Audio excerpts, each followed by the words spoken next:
hasta ahora, la mentalidad que todavía sigue habiendo y que desgraciadamente muchos sacerdotes no acaban de comprender, y lo digo con mucho cariño por los sacerdotes, es que no es el laico el que tiene que servir al sacerdote, sino que es el sacerdote el que tiene que servir al laico. No les vaya a pasar como el párroco de cuando yo era niño, que organizaba una estupenda procesión por el pueblo donde mi padre era el dueño y el director de un sanatorio antituberculoso. En aquella época había muchos tuberculosos, no había aparecido todavía la penicilina, que prácticamente acabó con la tuberculosis, aunque ahora ha vuelto a renacer, como sabemos muy bien, porque los virus son muy ingeniosos, y no sé cómo se las arreglan. Como las herejías. Igual que las herejías. Vuelven a reaparecer igual que las herejías, sí. Porque las herejías de ahora han sido condenadas por los padres de la Iglesia, por supuesto por la neoescolástica y la escolástica del siglo XIII, pero como los católicos no estudiamos y no leemos y nos dicen cualquier tontería y nos la creemos, cualquier oráculo de la ciencia que rebuzna por ahí, empieza a decir 4 tonterías y los cristianos, como no sabemos ni qué es un oráculo, para empezar, el otro día pregunté en clase, me da pena tenerlo que decir en público, pero lo he dicho predicando, en una clase de 25 alumnos, pregunté quién ha escrito la Divina Comedia. Bueno, pues señores que están en cuarto de carrera, y había ingenieros, había de derecho, había todo de ahí. Nadie sabía quién había escrito la Divina Comedia. Muchachos de 19, 20 años. Así es la gente que nos está llegando de los colegios, incluidos los católicos, que se supone que tienen un poquito más de formación que los de los demás. Pues lo que es en historia, lo que es en filosofía, lo que es en teología, están peor que apaches. No sé cómo estaban los apaches, pero no sabían ni tenían ni idea de lo que sucedía. Padre, iba en la historia del cura de su pueblo, dice, no les vaya a pasar como el cura de mi pueblo. Pues el cura de mi pueblo organizaba unas procesiones estupendas y como entonces era la época franquista, ahí todo el mundo era católico a machamartillo, el neocatolicismo, ¿no? Y si no lo eran, se quedaban calladitos, porque así les iba, ¿no? Incluso porque todos estábamos convencidos de que acabábamos de vencer después de una guerra, acabamos de vencer a los masones y acabamos de vencer a los comunistas, eso es real. Ahora no lo quieren entender. Y se llaman incluso demócratas. Acabaron con toda la democracia. Ni sabían lo que es la democracia. Pero dejemos el asunto. Sigamos con el cura del pueblo. Entonces, pues organizó, como siempre, él, claro, llevaba la custodia. Bajo palio, por supuesto. La Guardia Civil, o sea, no eran soldados, pero probablemente la Guardia Civil que había inventado Isabel II, que protegía los campos y los caminos, mucho mejor que lo hacen ahora los señores que se dedican a robar también, como saben ustedes muy bien. No hay quien lo diga, pero yo lo digo porque es verdad. A mí, y tengo que decir que conmigo se han portado muy bien, porque las veces que me han parado por exceso de velocidad, me han visto de cura, nos hemos dado un abrazo, les he dicho que voy a rezar por ellos, no me han cobrado y, padre, no pase usted de 120 por hora, por favor. Bien, cositas de este tipo muy divertidas que le pasan a uno. Muy bien. Pues iban todos. Entonces, el esco decía, no, fue una brillantísima procesión.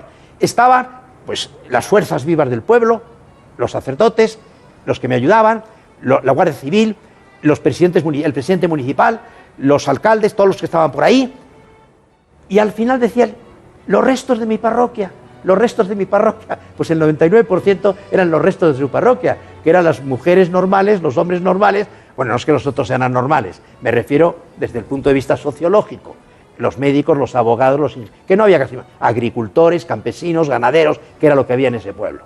Bueno, pues es un poco curioso. El Señor, me parece que fue el que dijo que no había venido a ser servido, sino a servir. Y me parece recordar que antes de la cena se ciñó una toalla, cogió una palangana y lavó los pies a sus discípulos. El Señor, encarnado, Dios, se pone a los pies de los discípulos, que entonces no estaban ordenados todavía, eran seglares en aquel momento, como decimos ahora con la terminología actual. Y además les recordó, me llamáis Señor, qué bueno, porque lo soy. Y me llamáis Padre, qué bueno, porque lo soy. Y Maestro, qué bueno. Pues si yo que soy Maestro y Señor os he lavado los pies, ¿qué tenéis que hacer vosotros? Pues lo mismito. Es decir, nosotros estamos para servir. La Iglesia es la sirvienta de la humanidad. El Papa es elegido como siervo de los siervos de Dios. El Concilio Vaticano II, que nos ha mandado y nos pide y nos ruega estudiar y recordar el actual Papa, al hablar de los obispos dice que se ordenan, se consagran como obispos para servir a sus diocesanos. El sacerdote no es el capitán de barco, sí es el administrador de una iglesia, representa a Jesucristo, ¿de acuerdo? Pero la parroquia está para servir a los laicos. Y esos laicos están muy poco atendidos. ¿Por qué? Porque hay muy pocos sacerdotes, muy pocas vocaciones. Es uno de los problemas que tiene la Iglesia hoy en algunos lugares. El asunto ya se está revirtiendo, como se dice, ya está habiendo otra vez más sacerdotes, ya está habiendo más vocaciones, que bueno, pero no olvidemos nunca que la vocación a la Iglesia es universal. Eso es lo que vino a enseñar José María Escrivá de Balaguer. Tú que eres campesino, tienes que hacerte santo siendo campesino. Tú que eres madre de familia, tienes que ser santa siendo madre de familia. Nada de meterte en un convento. Tú que vas a ser abogado, te tienes que hacer santo como abogado. Y tienes que ser abogado. Mira las leyes que tenemos, mira lo que está pasando en el mundo, mira la injusticia que hay. ¿Qué vas a hacer en un convento? Pues si tienes vocación, vete al convento.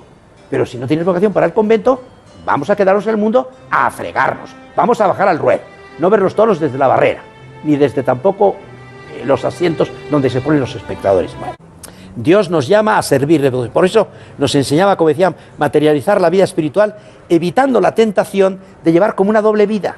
Es decir, no se puede ser católico en las mañanas y sinvergüenza en las noches. Hay que ser católico en la vida diaria y en el sueño nocturno. Hay que ser católico el lunes, martes, miércoles, jueves, viernes, sábado y domingo. Primavera, verano, otoño e invierno. Hay que ser católico en la iglesia y fuera de la iglesia. En la calle, en la carretera, en el campo de fútbol, en el club, en donde sea. Ahí es donde hay que ser realmente cristianos. Eso es lo que se nos pide, ¿no?